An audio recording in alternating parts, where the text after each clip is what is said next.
There's no such thing as a localized decision. There's no such thing as choice that is private. The world sees you in your entirety because you are a manifestation of it. You ever notice how when a boy goes through puberty, his first place to grow hair is the happy trail, and that comes upward to form what looks like a tree? Homegrown divinity. You and me. No need to resist the earth plane that we were brought into.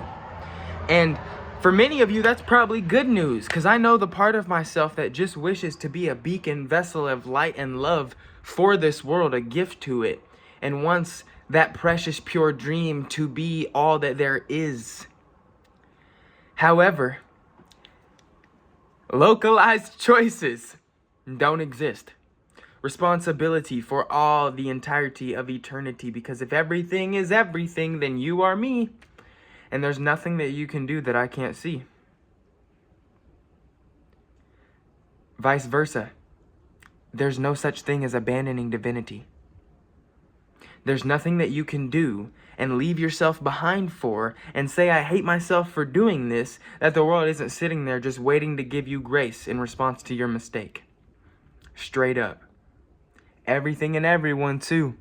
No matter how much hatred you may have to hold on for who you are viewing as an oppressor, imagine how much of a victim they truly have to be that coerced by their own desires. Imagine how much hell-like fire is in their being before, here, and after.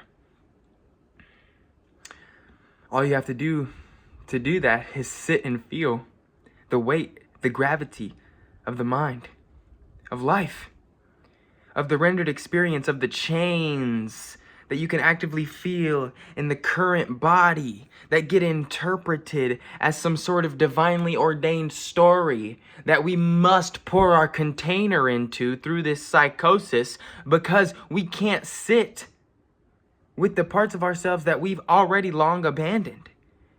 All sound is code. All sound is God. So when you look at something and meet it with correction, preference instead of understanding, humility, pure love, you're abandoning yourself again. So no wonder the only thing that can render in your reality is reflections of your very self-abandonment. Afraid to do this, to do that. Gonna stop for a moment, get personal, speak about my dad. Because he's a reflection of the worldly consciousness, man. My dad didn't care, per se, if I left his life. Because he had already abandoned himself so deeply in the mind at certain points that external relationships, they no longer become the egoic scaffolding.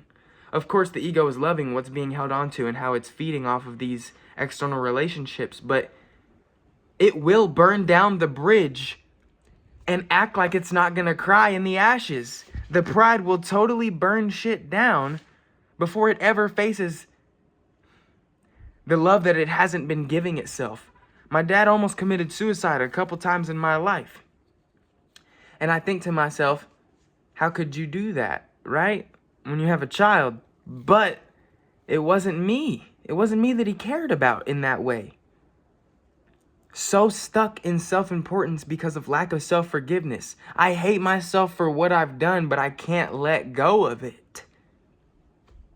So of course you're not able to actually look at somebody and hold space for them and give love to the reflection of a fellow human.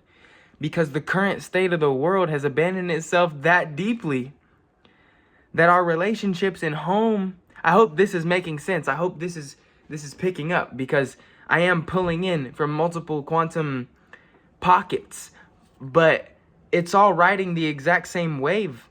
And it's that no wonder we weren't able to give ourselves the love that we wish for growing up in environments where people hadn't given themselves anything. Duh. But you have to look at that as an impending sense of responsibility. Not as something that created this current story that you have to outrun. When we define ourselves in the midst of concern, we localize our identity. We think we're some sort of separate entity going through a trajectory, rather than the world soul itself bursting, erupting, flowing through divinity, gaining XP, because what else would an eternal being do? And when you realize that level of reality creation, there's nothing to be like afraid of or worry about besides active moment embracing of exhilaration, of human life, of risk, of all the things that scare the human body, because form has condensed this much to become this hell shell. Everybody dwelling in their localized choices, afraid, identifying themselves as separate from the world, so they abandon themselves. I was wondering why I was afraid to get a dog. Meanwhile, I'm on this high level of fucking eternal consciousness. Like, I don't even think I'm a 19-year-old boy, even though that's what I am in this form, right? I see literally all my parents as my children, but there's still a part of my somatic body that's like afraid to get a dog. Even though I know that animalistic reflection would be perfect for this current experience, and to have that companion, so to speak, there's still a part of me that's afraid it's gonna run away. And then what does that mean about me? It's afraid it's gonna abandon itself the moment it makes a mistake. Because it has done that before, bro. I've done that before. The world has done that up until this point. Self-blame. Bling, bling. Self-harm. Self-hatred. Shit, man. Hate myself for what I've done, but I won't let go of it. Yeah, you actually have to give yourself grace, because not a single mistake you can make is unseen by the world, because there's no such thing as a choice made in secret. It doesn't exist.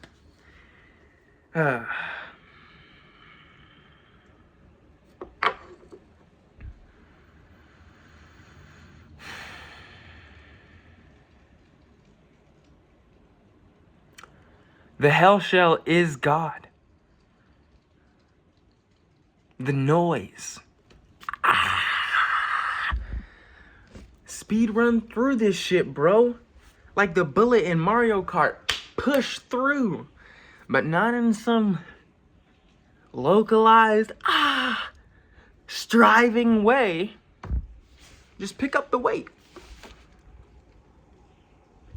You'll never be able to get past that law, Mr. Anything, Mr. Who you thought you were. In order for something to lift, you got to pick it up.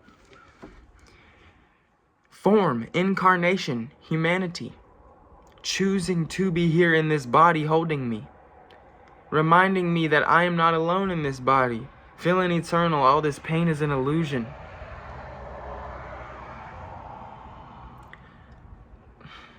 But I won't turn my head from my brother in the midst of his cathartic release, in the midst of his pain body, and just say that what he's feeling is fake. So don't worry about it. That's self-abandonment 101. It won't eventually get better.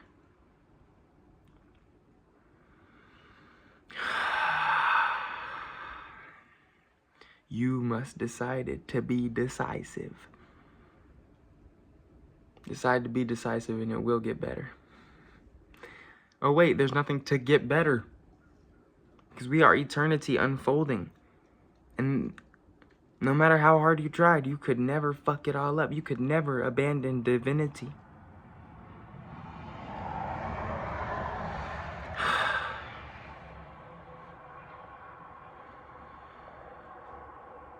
Feeling free, not because I completed some external marker of being embodied, not because I retained for this long, not because I did this or that, because I finally don't feel the need to smack myself in the face for acting out of disgrace. I can't wait to see what the world can create with this level of love. I love you, man.